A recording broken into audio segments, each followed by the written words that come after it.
আসসালামু আলাইকুম। Sky by presents BPL টকে সকলকে আমন্ত্রণ।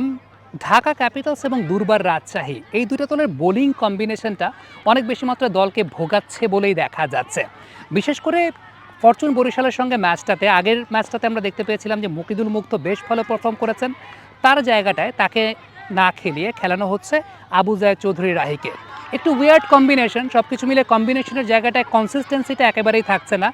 আমরা যদি ঢাকা ক্যাপিটালসের ক্ষেত্রে বলি, কোনো দিন ৫টা পরিবর্তন, কোনো দিন ৪টা পরিবর্তন।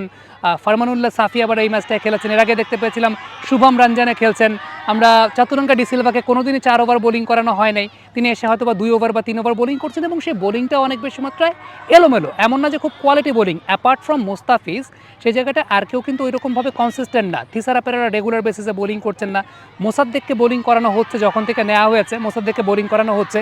প্রবলেমের জায়গাটা হচ্ছে সেটেলড কোনো বোলিং কম্বিনেশন নাই। একটা বড় টুর্নামেন্ট যখন কেউ খেলতে আসে তখন তাদের কিন্তু সেটেলড বোলিং কম্বিনেশনটা খুব গুরুত্বপূর্ণ, যে আপনি পুরো টুর্নামেন্ট ব্যাপী আপনি কীভাবে প্রোগ্রেস করবেন। আগের দিন দেখা গেছে মুগ্ধ বেশ ভালো বোলিং করেছেন। সো টিম ম্যানেজমেন্টের তো মুগ্ধর প্রতি ইনভেস্ট করাটা উচিত, এটা তার জন্য একটা ফেয়ার জাজমেন্ট। বাট সেই ফেয়ার জাজমেন্টটাও কিন্তু আসলে ঠিকঠাক মতো পাচ্ছেন না বা পাননি। ইভেন আমরা ব্যাটিংয়ের পার্সপেক্টিভ থেকে যদি চিন্তা করি, হাবিবুর রহমান সোহানকে প্রথম ম্যাচে নেওয়া হয়েছে, ৬ মেরেছেন, পরের বলে আউট হয়েছেন, এরপরে তাকে বাদই দিয়ে দেওয়া হলো। দেন আবার একটা ম্যাচে নেওয়া হলো, আবার বাদ দিয়ে দেওয়া হলো।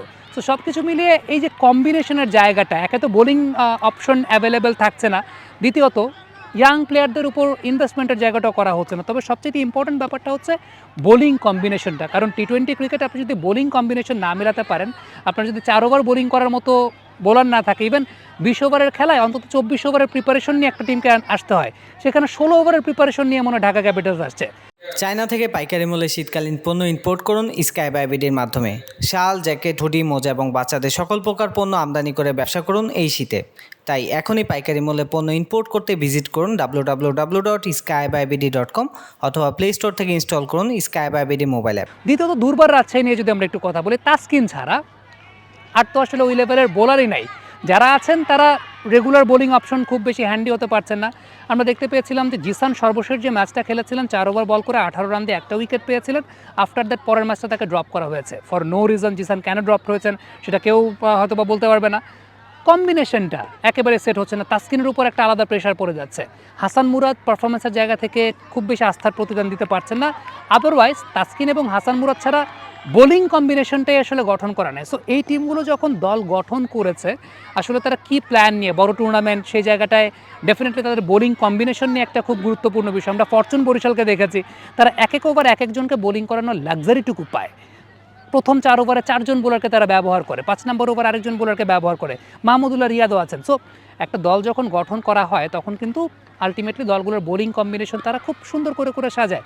তো এটা আসলে কতটুকু অপোনেন্ট টিমের জন্য চ্যালেঞ্জ দিচ্ছে সেটা কিন্তু একটা খুব গুরুত্বপূর্ণ বিষয় এবং আলোচনার বিষয়। তার মানে এটা এন্টায়ার টুর্নামেন্টের স্ট্যান্ডার্ডের উপর কিন্তু একটা ইম্প্যাক্ট আসলে ফেলে, যে দুটো টিম খুব ইভেন কম্পিটিশন আপনাকে দিচ্ছে না, দেখা যাচ্ছে খুব ইজি গোয়িং ইকুয়েশন হচ্ছে ফর দ্য ব্যাটার্স।